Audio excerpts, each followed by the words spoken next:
Alright guys, today we got the S25 versus the S21 FE here. The S21 FE, one of my favorite really cheap phones to recommend to people. It's very cheap in the used refurbished marketplace, and this one I have here is used refurbished like 180 or something like that. These are super cheap. And how does it compare to the S25? Is this finally a good upgrade here? So let's go ahead and go over all of the upgrades here. So let's actually start off with the actual size here, because there is a bit of a size difference. The S21 FE is definitely the bigger device for sure. It's taller as well. And you will see a difference in the cameras. You don't have that little cutout, and the camera rings are a lot bigger on the S25. And then both of these phones are actually IP68 dust and water resistant. Now, you do have a matte finish on both, but the S21 FE, it is a plastic back, which is not too bad because with a glass back you can crack it kind of easier, right? And this phone has really stood up the test of time since I've had it, so I really don't have any issue with it. It still has the metal side, so it doesn't feel like a cheap phone, and honestly it doesn't look like a cheap phone. So I actually do like the design on the S21 FE still. And this phone actually came in some really nice colors as well, just like the S25 series this year. And as far as the hardware, I think that's about it. I mean, it's just a bit of a size difference here. And also to touch on just how comfortable both phones are, I still think the S21 FE is a little bit more comfortable just because it's not as squared off as the S25 here. Alright, so let's talk about the display improvements here, guys. So the S21 FE still has a pretty good display. It is a 6.4-inch dynamic AMOLED display. It is 120 Hz HDR10 Plus, and then we also do have a 1080p panel at 403 for the PPI. And then on the S25, we do have a smaller display. It is a 6.2-inch display, but this one is a dynamic LTPO display that'll help with battery life. And it's AMOLED 120 Hz HDR10 Plus. This does have a much higher peak brightness at 2600 nits than the S21 FE. Simply all that means is that if you're out in direct sunlight at the beach or it's just really sunny outside, it'll be easier to see the S25. Now, it is also a 1080p display, 416 for the PPI, and then you do also have a slightly stronger glass on here. As far as the bezels go, yeah, there is a noticeable bezel difference here between the S25. It is, I guess, a little bit more aesthetically pleasing for sure. Color-wise, they pretty much look the same. I think the colors are a little bit more vivid on the S21 FE actually. It's very slight though. But yeah, I would say for display, this is a decent upgrade. The LTPO is nice, and then also the max brightness is gonna definitely come in handy for people who are always outdoors.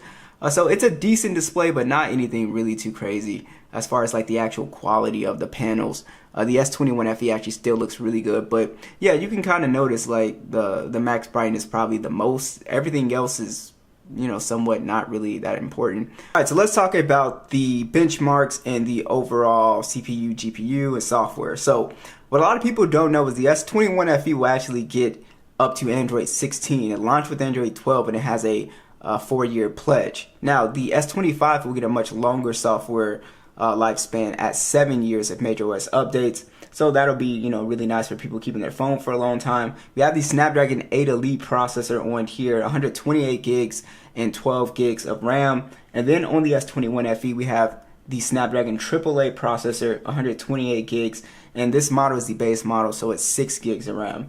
So basically you guys see the score difference here. It's a pretty nice little score gap here, and if we head into 3D Mark here, you guys can see the graphic performance as well in Wildlife Extreme. So you can see 7.99 versus 34.71. So you can see a big difference when it comes to those frame rates. Overall, this is a pretty solid upgrade for power users for sure.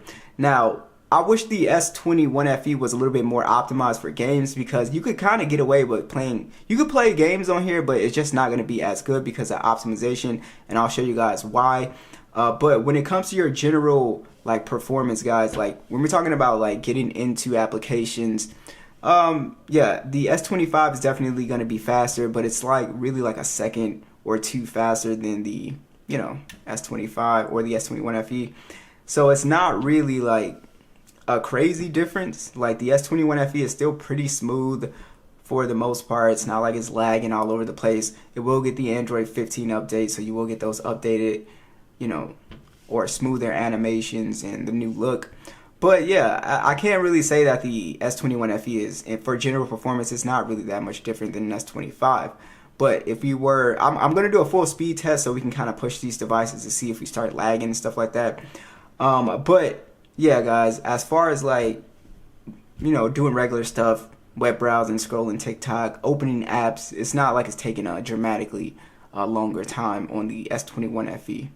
Everything is still smooth, and we're not really getting those animation lags and glitches all the time. So, like I said, not necessarily something you will notice, you know, upgrading between these two phones. All right, so you will pretty much notice the difference here with the gaming performance, guys, almost immediately.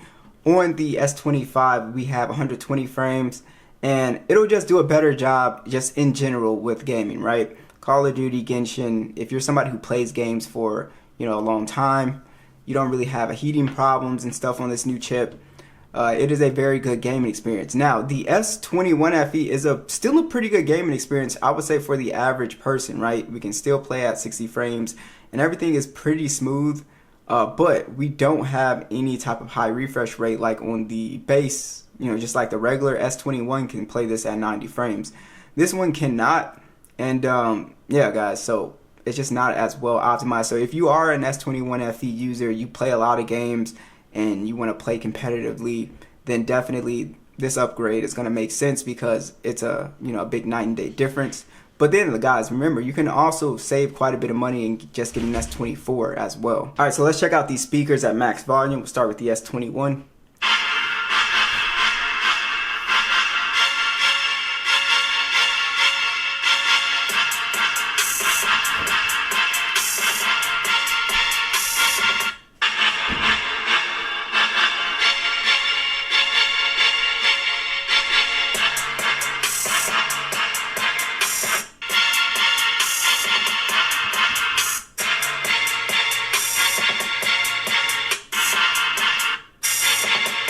So yeah, the speakers are definitely a little bit louder on the S25 for sure. The overall sound is louder, the overall bass is louder, so it's overall a pretty decent upgrade when it comes to the speakers.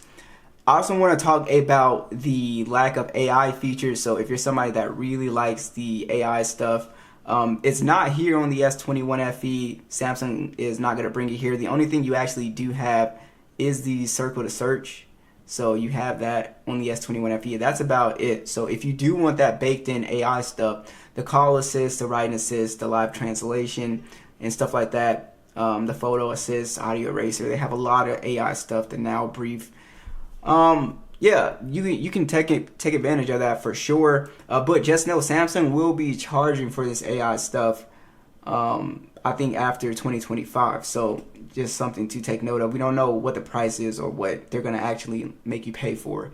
But yeah, so just take that into consideration. Let's talk about the camera upgrade here. So we do have a 12 megapixel main sensor on the S21 FE. It has an 8 megapixel telephoto that can do 3 times optical. And then we have a 12 megapixel ultra wide.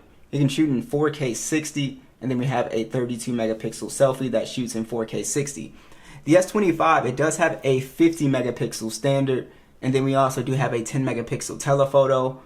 And then that also can do 3 times optical with a 12 megapixel ultra wide. This can shoot in 8K 24 and 30. And then we also have a 12 megapixel selfie that shoots in 4K 60. Check out these side-by-side stills video. Let me know what you guys think.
All right, so for the batteries, guys, you have a bigger 4,500 milliamp hour battery on the S21 FE versus the 4,000 on the S25. You have 25-watt charging, wireless, and reverse wireless charging. The thing here is that the S25 still has better battery life. It has way better standby time as well. Your screen on time is going to be better, and if you're doing more intense stuff, it's not going to completely drain the phone. So yeah, the battery life is better, and this is simply because of the chip efficiency. So even though you have a bigger battery, it doesn't really matter because the 888 is not really that efficient. It can get a little bit warm for sure if you're doing more intense stuff. So yeah, the S25 just has better battery life for sure. So overall, it's a pretty decent upgrade. I'm not really sure if it's a necessary one. It really depends on what you think about the cameras and if you guys really want the AI features as well. Everything else is it depends, right? If you're a gamer and stuff like that, but most people are going to be upgrading based off what they saw with the cameras. And yeah, the battery life is better for sure. Software, I wouldn't really worry about it because you still have, Android 15 to come on here and then Android 16. So that's not really a big thing. But yeah, there is stuff here to upgrade for sure. So you just kind of have to make that decision on what you want to do.